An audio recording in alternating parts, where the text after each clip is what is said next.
हाँ करा रहा हूँ मैं तो। क्वेश्चन नंबर 8 का डायग्राम भी बना हुआ है, क्वेश्चन नहीं। एक्स पी एक्स 0 1 3 4 5 6 और 7। ठीक है बेटा, ये सब चीज हो गई हमारी। अब आगे इसकी वैल्यू क्या है, 0 के 2 के 3 के स्क्वायर 2 के स्क्वायर प्लस 7 के स्क्वायर प्लस के। अब ये क्वेश्चन दे रखा है बेटा में, तो आप ये सोचिएगा इस क्वेश्चन के बारे में, ये है क्या, प्रोबेबिलिटी डिस्ट्रीब्यूशन है। तो आपको मालूम होगा कि इसका ओवरऑल सम कितना होता है बेटा, इन सबका सम ओवरऑल सम कितना होता है 1, क्योंकि प्रोबेबिलिटी डिस्ट्रीब्यूशन है, सब इन सबका सम 1 होगा। 0 प्लस के प्लस 2 के, खाली प्रोबेबिलिटी का सम, ना कि ऊपर वाली वैल्यू इसका, है ना। ये ऊपर वाले रैंडम वेरिएबल हैं, ये क्या है, प्रोबेबिलिटी है बेटा। 2 के 3 के स्क्वायर 2 के स्क्वायर प्लस 7 के स्क्वायर प्लस के। अब ऐड करूं मैं, कितना आ रहा है 10 के स्क्वायर 3 5 और 3 8 और 9 के -1 इक्वल टू 0।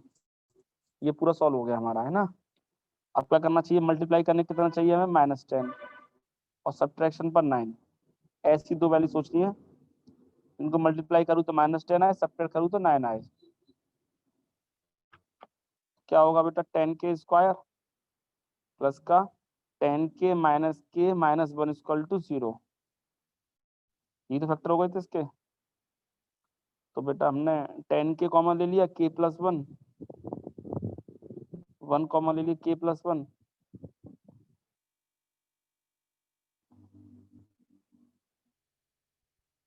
के की वैल्यू आ गई 1/10 और -10। ठीक है, सो फाइनल आंसर के की वैल्यू कितनी होगी बेटा, नेगेटिव तो पॉसिबल नहीं है, क्योंकि कोई प्रोबेबिलिटी कभी नेगेटिव नहीं हो सकती ना, इसलिए -1 पॉसिबल नहीं है। तो अब हमसे क्वेश्चन में मांग क्या रहा है बार बार वो हमसे, अब मांग रहा है वो पी एक्स लेस देन 3 मांग रहा है वो। हवा बहुत चल रही है, पेज उड़ रहे हैं सब, प्रॉब्लम है। और कोई रूम भी तो नहीं है, बंद रूम पढ़ा लो, यहाँ पर कोई पढ़ा भी नहीं सकते आप ऐसे, खुले में पढ़ाना पड़ता है। और यहाँ जितनी हवा चल रही है सब पेज उड़ रहे हैं बार बार। एक्स लेस देन 3 का आ गया है बेटा, तो लेस देन 3 से कम कौन कौन सी वैल्यूज होंगी, एक तो 0 और एक 1 और एक 2। 3 से कम वाली वैल्यू लेने कहा गया था।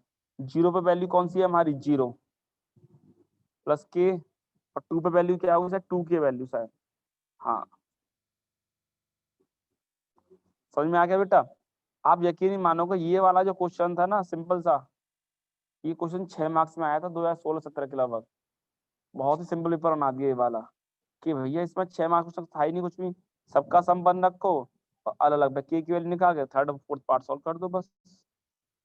थर्ड पार्ट में क्या होगा बेटा, एक्स की वैल्यू 6 से बड़ी है, तो 6 से बड़ी बेटा ओनली कौन सी वैल्यू होगी 7, मतलब 7 के स्क्वायर प्लस के, 7 इंटू का 1/10 का, अरे भैया बहुत है बस, क्या करना है, 1/10 का होल स्क्वायर प्लस 1/10। अब 7/100 प्लस 1/10, तो 0.17, this is the final answer. और फोर्थ पार्ट क्या है बेटा, 0 से 3 के बीच में है, मतलब कि 1 और 2। 1 की वैल्यू क्या है के प्लस 2 के, आंसर आ गया 3 के। बस आंसर खत्म, सिंपल से क्वेश्चन थे वाले। अब हमें आगे करना है, ठीक है। ऐसे 9 वाला क्वेश्चन है बेटा, 9 वाले क्वेश्चन में क्या होगा, हिंट दे देता हूं आपको मैं।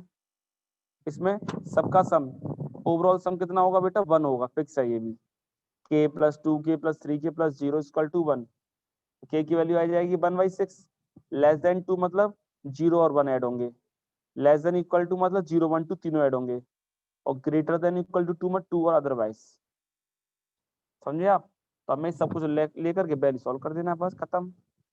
ये एक्सरसाइज खत्म हो गई, यहीं की कर लेंगे बेटा। 9 वाला क्वेश्चन देख लीजिए आप, सेम बिल्कुल यही प्रोसीजर होना है।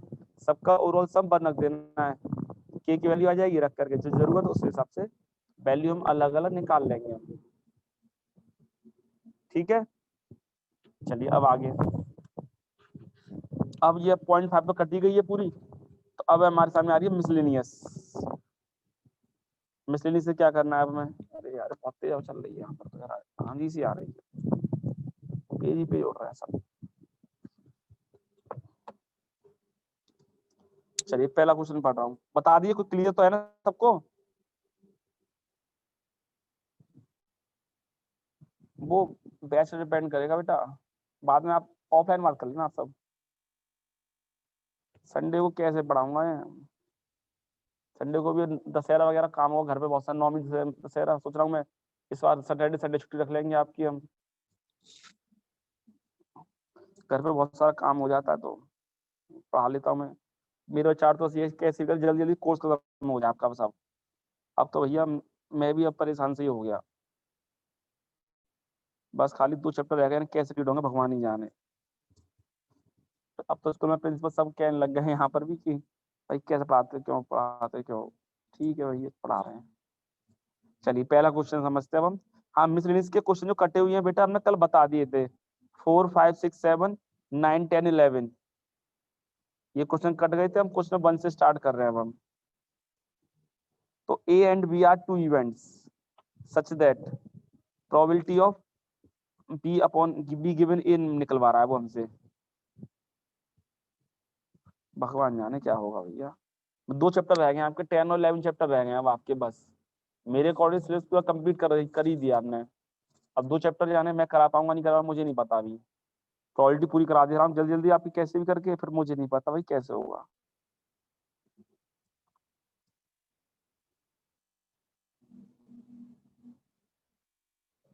अभी नहीं हुआ बेटा रिड्यूस, सिलेबस रिड्यूस होने बाद चल तो रही है पर लेकिन रिड्यूस होना इतना आसान नहीं है। सिलेबस को रिड्यूस करना इतना आसान नहीं है। चाहो टॉपिक अगर काटेंगे तो आगे प्रॉब्लम भी तो आएगी, बच्चों को प्रॉब्लम आएगी, कॉम्पिटिशन प्रॉब्लम आएगी। इवन अगर इस साल के आप लोग बच्चे हैं, जरूरी है सब बस कॉम्पिटिशन में जाएंगे, सब कोई टीचर बनेगा तो पढ़ाएगा कैसे? बहुत सारी प्रॉब्लम्स आएंगी ना बच्चों के सामने भी तो। चलिए अब समझते हैं हम। हाँ इसमें ये मांग रहा है, हाँ एग्जाम बढ़ेंगी तो पक्का सुनने में आ रहा है कि होता है एग्जाम जी, तो कहा जा रहा है कि सिलेबस रिड्यूस ना करके हम मतलब कि डेट को एक्सटेंड कर दिया जाए, मई में एग्जाम कराए जाए इस साल। ये तो बात चल रही है, अगला सेशन जुलाई से स्टार्ट कराया जाए, फिर जुलाई से मार्च तक के लिए अगला सेशन, बस अगले 2 साल में गाड़ी लाइन पे आ जाएगी। ऐसे करके ये 4-5 दिन में ही शायद सुनने में आ रहा था कि 23 अक्टूबर को मीटिंग है सीबीएसई बोर्ड में, 23 अक्टूबर को फाइनल हो जाएगा। क्योंकि देखो सब कुछ जो चलता है सीबीएसई बोर्ड दिल्ली में हेड ऑफिस समझ ली तरीके से, और दिल्ली में जो स्कूल खुलने हैं वो 1 नवंबर से स्कूल खुलने हैं। अब 1 नवंबर से सब कुछ फाइनल करना पड़ेगा उनको, जब स्कूल क्लास चालू होंगी उससे पहले सब कुछ कंप्लीट हो जाएगा, इसी महीने खत्म हो जाएगा, सब काम बता दिया जाएगा, सब स्कूल खुल ही रहे हैं अब तो सब। हाँ जी देखिए, तो हमें मांग रहा है हमसे प्रोबेबिलिटी बी गिवन ए मांग रहा है, और जबकि दे क्या रखा है, A is a subset of B. तो फर्स्ट पार्ट के लिए बेटा, अगर ए सबसेट है बी का, तो इस हिसाब से ए इंटरसेक्शन बी की वैल्यू क्या होगी बेटा? ए, अगर ए जो है वो सबसेट है बी का, तो ए इंटरसेक्शन बी की वैल्यू क्या होगी? ए। तो probability of A intersection B equal to कितना रह गया हमारा? P A. नाउ हमसे निकलवा क्या रहा था वो? प्रोबेबिलिटी ऑफ बी गिवन है बेटा, तो B intersection A.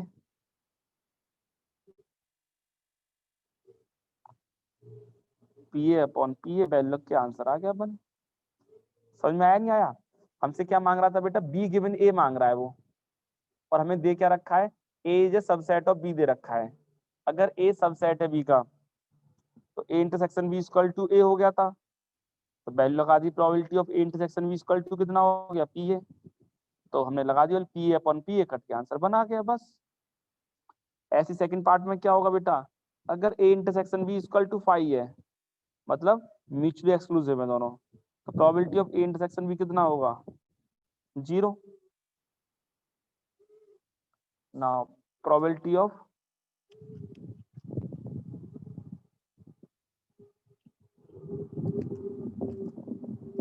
B given A कितना होगा, प्रोबेबिलिटी बी इंटरसेक्शन ए, हाँ बेटा, और अपॉन का, अरे यार पेज फिर उड़ गया, ठीक है, अपॉन का पी ए, तो 0 अपॉन का पी ए, आंसर आ गया। 0 में किसी ने मल्टीप्लाई करेंगे, आंसर 0, खत्म बस। ठीक है, तो सॉल्यूशन हो गया पूरा कंप्लीट इस क्वेश्चन का।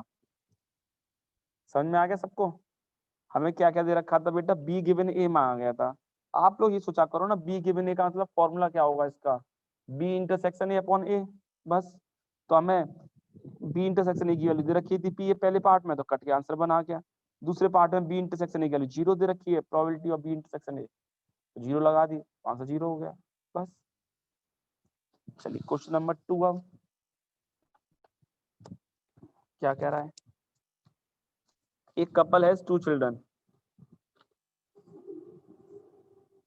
ये कहा जा रहा है एक कपल के पास टोटल 2 चिल्ड्रन है, फाइंड द प्रोबेबिलिटी। चलो पहले समझते, सैंपल स्पेस लिख लेता हूँ क्या क्या होंगे, boy boy, boy girl, girl boy, girl girl. 4 case possible है। अगर एक कपल के पास 2 चिल्ड्रन है तो क्या क्या पॉसिबल है, हो सकता है दोनों बॉय बॉय हो जाए बेटा, फिर बॉय गर्ल हो जाए, या फिर गर्ल बॉय हो जाए, या गर्ल गर्ल हो जाए। अब क्या क्या रहा है इस क्वेश्चन में, find the probability that both children are male if it is known that at least one of them the children is male. अब बता सकता है कोई इसमें कौन सी प्रोबेबिलिटी लग रही है बेटा, हमने 3 थ्योरम पढ़ाई गई हैं आपको, कंडीशनल, इंडिपेंडेंट और बेस। तो इसमें से कौन सी थ्योरम लग रही है इसमें, कंडीशनल की पहचान बताई थी ना, फाइंड करवा रहा होगा और कुछ गिवन होगा बेटा, हाँ कंडीशनल लग रही है, बढ़िया। कम से क्योंकि फाइंड करवा रहा है ना इसीलिए, और नोन का मतलब गिवन हो गया, यहाँ पर गिवन है हमें, तो फर्स्ट पार्ट में बढ़िया। That both children are male, A क्या दे रखा है, फाइंड करवा रहा है बोथ आर मेल, तो मेल होने का मतलब बी बी, बी क्या दे रखा है आपको बेटा, Elder child is female, Elder is female. तो बड़ी लड़की कौन संभावना कहाँ पर है, जीबी या फिर जीजी, या तो गर्ल बॉय होगी तो गर्ल बड़ी होगी, लड़की घर में 2 बच्चे हैं, लड़की बड़ी है लड़का छोटा है, हो सकता है, या दोनों लड़कियां लड़कियां तो लड़की बड़ी होगी ऑब्वियसली। अब हमसे निकलवा क्या रहा है बेटा, ए इंटरसेक्शन बी, दोनों में कॉमन पार्ट, मेल दे रखा है एटलीस्ट, सॉरी गलत पढ़ लिया कुछ मैं शायद, अरे आधा गलत पढ़ लिया ना, हाँ एटलीस्ट वन इज मेल कहा गया है। Both are female, second part कहता हूँ पहले में, बोथ आर फीमेल कहा गया है उसमें। फाइंड द प्रोबेबिलिटी, पहले सेकंड पार्ट करता हूँ बेटा, बोथ आर फीमेल कहा गया है, फीमेल मतलब गर्ल गर्ल, और ये कहा गया बड़ी वाली लड़की है जीबी जीजी, तो दोनों कॉमन क्या आ गया बेटा, जीजी, तो probability of A intersection B कितना हो जाएगा, 1/4, प्रोबेबिलिटी ऑफ बी 2/4। तो हमसे मांग भी रहा है ए गिवन बी, जो फाइंड करवा रहा होता है उसको ऊपर रखते हैं, जो गिवन वाला पार्ट होता है वो नीचे होता है बेटा।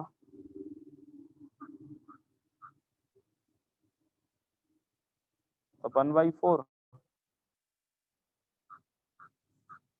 अच्छा फर्स्ट पार्ट अब ट्राई कर लेते हैं, ए क्या दे रखा था, बोथ आर मेल्स,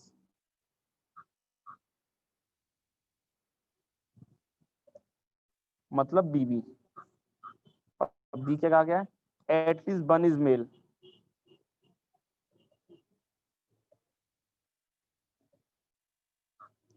कम से कम एक तो लड़का हो, boy girl, girl girl, girl boy और बॉय बॉय, कम से कम एक लड़का हो गया इसमें। बात समझ में आ गई नहीं आ गई आपको, कि दोनों की दोनों लड़की होनी चाहिए, और एटलीस्ट वन इज मेल कहा गया है। एटलीस्ट का मतलब क्या होता है, एटलीस्ट का मतलब पता जाता है, चैप्टर 12 में बताया था आपको ने, कम से कम एक तो लड़का हो भैया, एक भी हो सकता है, दो भी हो सकता है, एटलीस्ट में ज्यादा वाली बात लेते हैं हम। ठीक है, ज्यादा वाला ले लिया था हमने। तो ए इंटरसेक्शन बी कितना आ जाएगा भाई, B B. Probability of intersection B हो गया 1/4, प्रोबेबिलिटी ऑफ बी हो गया 3/4। फॉर्मूला लगा करके सिंपल सा आंसर आ गया ये।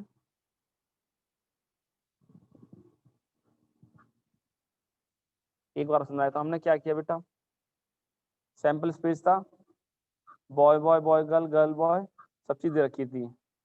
बेटा क्वेश्चन नंबर 2 चल रहा है, खत्म हो गया ये भी। तो हमने क्या किया बेटा इसमें, तो बोथ आर फीमेल दे रखी थी, Elder child is female second part में दे रखा था। तो गर्ल गर्ल, क्योंकि बोथ आर फीमेल थी, both is Elder child is female, girl boy girl girl, दोनों कॉमन पोर्शन लिया हमने, तो आंसर आ गया था। ऐसी फर्स्ट पार्ट में आंसर हो गया पूरा। क्लियर है बेटा सबको? अब ढंग से समझना, क्वेश्चन नंबर 3 आ रहा है, हाँ मिसलेनियस का बेटा। 0.5 पूरी कट गई है। वैसे 0.5 तो लास्ट ईयर भी कटी हुई थी, पिछली साल ही सिलेबस काट दिया गया था, पिछली साल भी नहीं आई थी 0.5 तो।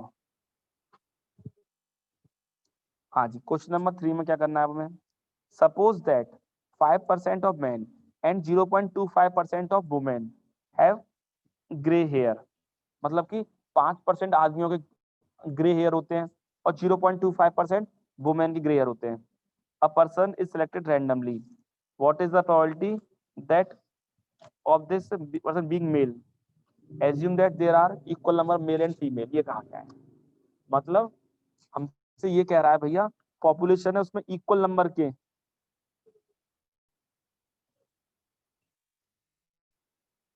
आज नहीं कल चैप्टर खत्म होगा भाई, ये पूरा चैप्टर भी एग्जाम्पल भी कराने हैं और कल चैप्टर खत्म हो जाए, पक्का है ये।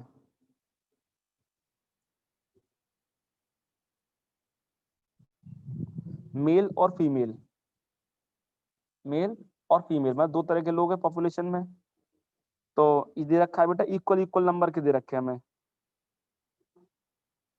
इक्वल इक्वल हो गए तो ऑब्वियसली 10 और 11 बच्चियां कराऊंगा, तो 10 और 11 ही कराऊंगा, और कोई बचा ही नहीं है, तो कोई चैप्टर रह गया हमारे पास, सब चैप्टर खत्म हो गए। अब तो 1/2 1/2 मेल और फीमेल इक्वल इक्वल है।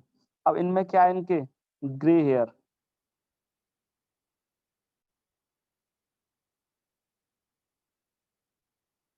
दोनों का क्या है, ग्रे हेयर हो रहे हैं।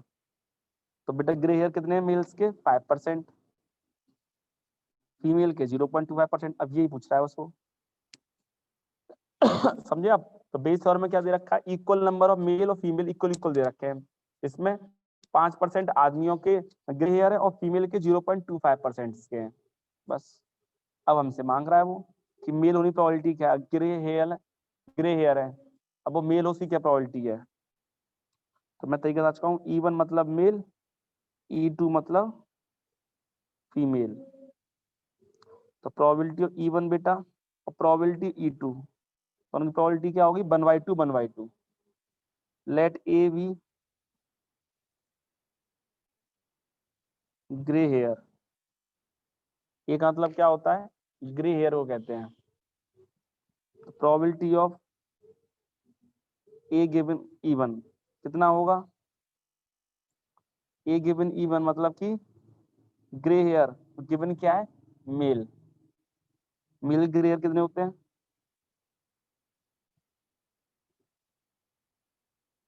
और ए गिवन E2 का मतलब क्या होगा बेटा, ग्रे हेयर गिवन क्या है, फीमेल।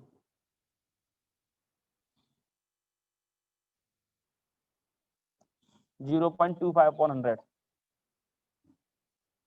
पूरा हो गया, ठीक है ना, 5/100 और 0.25/100। अब आगे निकलवा के आ रहा है, प्रोबेबिलिटी E1 गिवन है, मांग रहा है बस। बताइए समझ में तो आ गया होगा ना? बेस और हमसे 6 मार्क्स का क्वेश्चन आना, याद रखना आप लोग, बहुत ढंग से समझ लीजिए आप। प्रोबेबिलिटी ऑफ E1 बता दूंगा बेटा, अभी बता रहा हूँ। ए गिवन E1, प्रोबेबिलिटी ऑफ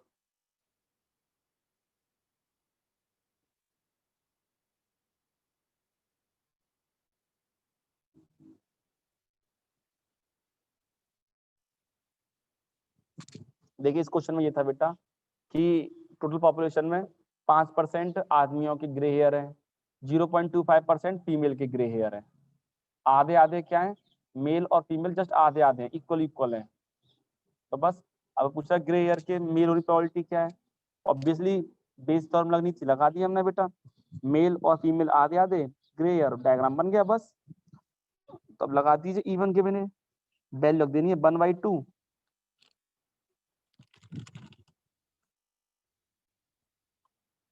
चलो अब समझते हैं।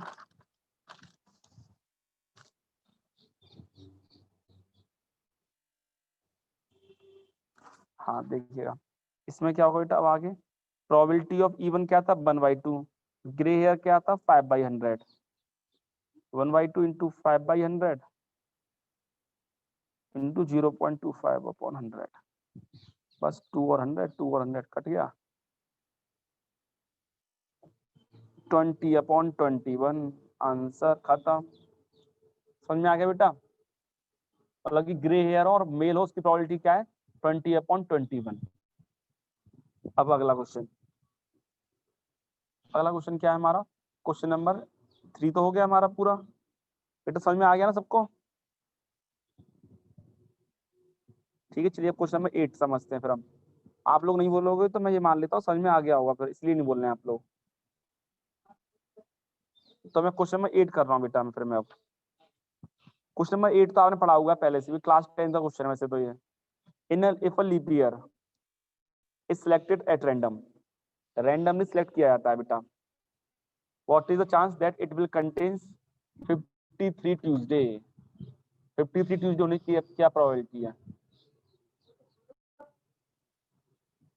तो 53 ट्यूसडे होने की क्या प्रोबेबिलिटी है, अब समझते हैं हम।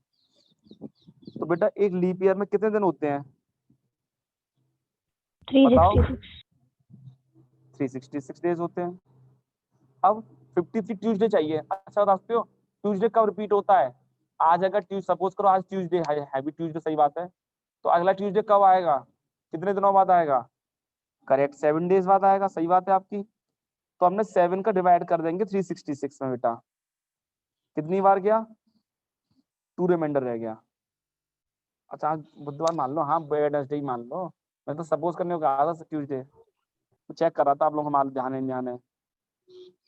दैट मीन्स 52 कंप्लीट वीक हो गए, हाँ सही बात है, एंड 2 डेज एक्स्ट्रा, ये बचा 52 कंप्लीट वीक होंगे हमारे, 366 दिनों में क्या क्या होगा 52 हफ्ते होंगे और 2 दिन बचे हुए होंगे। ठीक है इसका मतलब, अब 52 वीक का मतलब क्या है पता है ना आपको, इसका मतलब क्या है, इसका मतलब हो गया 52 संडे होंगे बेटा, 52 मंडे होंगे, 52 ही ट्यूसडे होंगे, Wednesday Thursday Friday Saturday Sunday सब चीज होंगी ये, करेक्ट।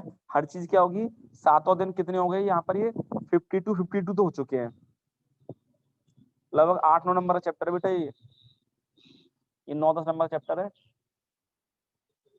अभी 2 दिन बचे हुए हैं, तो 2 दिन में ही आना चाहिए ट्यूसडे, तभी तो 53 ट्यूसडे होगा, 50 तो ट्यूसडे 52 तो हो चुके हैं ट्यूसडे, अब बस 53rd और चाहिए, वो 2 दिनों में होना चाहिए, तो रिमेनिंग 2 डेज कैन बी, अब 2-2 दिन क्या क्या हो सकते हैं, हो सकते हैं बेटा ये Monday Tuesday, Tuesday Wednesday, Wednesday Thursday, Thursday Friday, Friday Saturday, Saturday Sunday और संडे मंडे, बस ये दिन हो सकते हैं वो। ये 2 दिन क्या क्या हो सकते हैं, Sunday Monday, Monday Tuesday, Tuesday Wednesday, Wednesday Thursday, Thursday Friday, Friday Saturday, Saturday Sunday, ये सब चीज पॉसिबल है हमारे सामने। ठीक है हमें चाहिए क्या, ट्यूसडे चाहिए बेटा, ट्यूसडे कब आ रहा है, तो ट्यूसडे इसमें आ रहा है और एक ट्यूसडे इसमें आ रहा है बस। तो प्रोबेबिलिटी ऑफ 53 ट्यूसडे क्या होगी बेटा 2/7, बस खत्म आंसर, आ गया समझ में, 2/7 आंसर हो गया, क्योंकि 2 वाले ट्यूसडे आ रहा था, टोटल 7 आउटकम में। देखो बेटा एक लीप ईयर में 366 डेज थे, 7 का डिवाइड किया, क्यों किया, क्योंकि हर हफ्ता जो है कोई भी जो डे होता है ना वो 7 डेज बाद रिपीट होता है, इसलिए 7 का रिपीट कर दिया हमने। तो 7 का डिवाइड करने के बाद मालूम पड़ा मुझे इसके अंदर कंप्लीटली 52 वीक होंगे और 2 दिन बचे हुए होंगे। अब जो 2 दिन बचे हुए हैं वो क्या क्या पॉसिबल है, मंडे ट्यूसडे हो सकता है, वो ट्यूसडे वेडनेसडे हो सकता है, Wednesday Thursday, Thursday Friday, Friday Saturday, Saturday Sunday, Sunday Monday. अब ये तो मन में किसी के नहीं आ रहा सब मंडे फ्राइडे क्यों नहीं लिया आपने, बताओ मंडे फ्राइडे क्यों कंसेक्यूटिव नहीं। होंगे। हाँ, दिन जो होते हैं ना, हफ्ते के दिन जो होते हैं वो कंसेक्यूटिव डेज होते हैं, मंडे के बाद हमेशा ट्यूसडे ही आएगा, मंडे के बाद ये कभी नहीं होगा संडे आ जाए लौट करके, ठीक है, मंडे क्या संडे आ जाए अगला दिन, ऐसा कभी पॉसिबल नहीं है।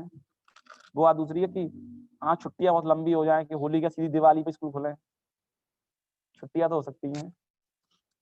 हाँ, तो प्रोबेबिलिटी ऑफ 53 ट्यूसडे 2/7 ये हो गया था। इसलिए आज आप लोग स्कूल गए होंगे, बहुत अच्छा लगा होगा बीएलएस वालों को, तो जो गए होंगे उनके लिए। 12 क्वेश्चन अब 12 को समझते, 9 10 11 फिर कट गए है ना, 12 वाला कुछ समझ रहे बेटा। Suppose we have 4 boxes A B C D, हमारे पास 4 बॉक्स है, उनके अंदर अलग अलग कलर के मार्बल रखे हुए हैं, रेड व्हाइट ब्लैक। अचानक ही उनमें से एक बॉक्स मार्बल निकाला जाता है, उस मार्बल का कलर देखा, निकाल कर देखा हमने, वो लाल कलर निकल के आया है, रेड कलर का मार्बल निकल के आया। आप इमेजिन करो ना, 4 बॉक्स है हमारे सामने, ए बी सी डी, और मैंने दूसरे बॉक्स में से, किसी बॉक्स में से अपने आंख बंद करके एक बॉक्स सेलेक्ट किया, उसमें से एक मार्बल निकाला, मार्बल का कलर क्या निकल के आया बेटा, वो रेड आ रहा है। अब मैं ये प्रोबेबिलिटी फाइंड आउट करनी है उसकी कि वो बॉक्स ए से आया हो या बॉक्स बी से या बॉक्स सी से, अलग अलग सबकी प्रोबेबिलिटी निकालनी है। पहले डायग्राम बनाता हूँ मैं, देखो मेरे पास क्या थी स्टार्टिंग में, मार्बल, मार्बल कहाँ से निकल के आएंगे, ये सब चारों आएंगे ये बॉक्स ए से, या फिर बॉक्स बी से, या फिर बॉक्स डी से। तो इन चारों की अलग अलग प्रोबेबिलिटी क्या होगी बेटा, 1/4 1/4 1/4 और 1/4। अब इसमें भी क्या मिल रहा है मुझे, रेड कलर का मार्बल मिल रहा है मुझे, तो रेड,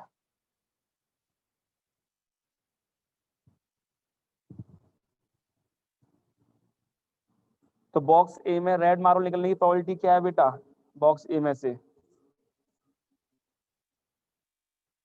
बेस थ्योरम था बेटा, 13.3 का नाम था बेस थ्योरम, या theorem of total probability, Bayes, ठीक है। हाँ, तो इसका red marble from give box A, पता प्रोबेबिलिटी क्या होगी बेटा, गिवन क्या है बॉक्स ए, और रेड मार्बल निकलने की प्रोबेबिलिटी क्या है उसमें, 1/10 1/10। ऐसे ही बॉक्स बी से रेड मार्बल निकलने की प्रोबेबिलिटी क्या है बेटा, 6/10 similarly red marble from box see that will be, 8/10 और लास्ट 0/10। वेरी गुड, आपने बता दिया सब। तो हमने अलग अलग दे रखा है। अब पूछ रहा है फाइनल में एक रेड मार्बल मिला है, तो उसके बॉक्स ए से आने की प्रोबेबिलिटी क्या है, ये पूछना चाह रहा है, बी से और सी से। E1 क्या होगा बेटा, box A, E2 box B, E3 box C, E4 box D. अब let A be drawn red marble, तो प्रोबेबिलिटी ऑफ, पहले तो E1 E2 E3 E4 लिख देता हूं मैं। तो चारों मार्बल कोई भी सिलेक्ट होने की प्रोबेबिलिटी क्या होगी बेटा, 1/4 1/4 होगी। अब probability of A given E1 कितना होगा, आपने लिख दिया पहले ही, 1/10। ए गिवन E2 की प्रोबेबिलिटी क्या होगी, 6/10। ए गिवन E3 कितना होगा, प्रोबेबिलिटी ऑफ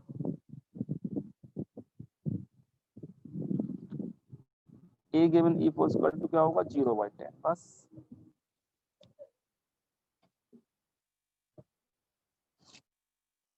अब ये क्वेश्चन करवा रहा है सॉल्व हमसे, वो पूछ रहा है प्रोबेबिलिटी ऑफ E1 गिवन ए, मतलब कि बॉक्स ए से रेड मार्बल निकलने की क्या प्रोबेबिलिटी है, बॉक्स ए से निकल के आए, तो फॉर्मूला होगा probability of E1, A given E1, बस ऊपर चेंज होता है, नीचे तो टोटल चलता ही चलता है हमेशा। फॉर्मूला होता नहीं होता, favourable upon total number of outcome, probability E1 A given E1, probability of E2, A given E2, E3, A given E3, E4, probability of A given E4, बस लग गया फॉर्मूला हमारा, फेवरेबल अपॉन टोटल। अगर box भी गिर तो ऊपर E2 लेंगे फिर हम बस। तो probability of E1 given A value लगा दूंगा बेटा 1/4। A गिवन E1 कितना था हमारे पास 1/10,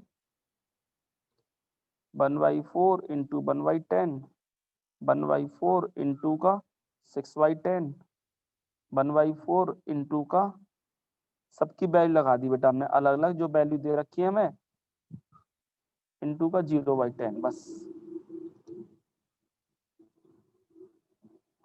तो 410 सब कट गई है सब। आंसर क्या आ गया 1 अपॉन का 1 और 6 7 और 8 15 0 15 आंसर 1/15 आंसर होगा E1 गिवन ए का। सिमिलरली अब क्या निकलवा रहा है हमसे प्रोबेबिलिटी ऑफ E2 गिवन ए। देखिए उसमें भी यही करेंगे अब हम। अब बॉक्स बी के लिए निकलवा रहा है ऐसे ही डायरेक्ट देता हूं मैं 1/4 इंटू कितना था बेटा 6/10, 1/10 बॉक्स ए गिवन E1, फिर बेटा बॉक्स E2 भी लिखूंगा मैं 1/4 इंटू का 6/10,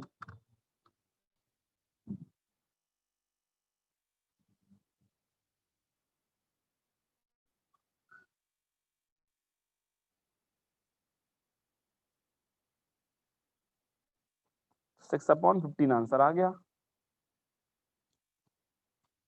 लास्ट मांग रहा है बॉक्स सी के लिए मांग रहा है ऐसे सिमिलरली। तो प्रोबेबिलिटी ऑफ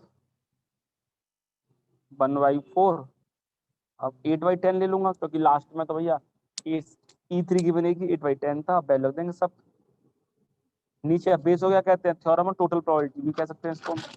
खाली ऊपर बस ऊपर फाइंड आउट नहीं करेंगे किसी स्पेसिफिक केस में। 1/4 इंटू 6/10, 1/4 इंटू का 8/10 बस लास्ट क्वेश्चन हो जाएगा इंटू का 0/10। अब सॉल्व होकर के आंसर आ गया बस। तो आंसर आ गया 8/1 + 6 + 8 15। खत्म। ये क्वेश्चन खत्म हो गया। अब लास्ट पेज और रह गया है 13 से लेकर 19 सब क्वेश्चन रह गए बस। कल वो करा दूंगा खत्म आपके में तो फ्री चैप्टर खत्म हो जाएगा। टाइम मिलेगा तो एक एग्जाम्पल करा दूंगा कल में। ठीक है तो 12 क्वेश्चन खत्म कर लीजिए आप लोग, इतना हो जाए बढ़िया बात है आगे। चलिए फिर कल मिलते हैं। Okay thank you. चलिए ओके थैंक यू।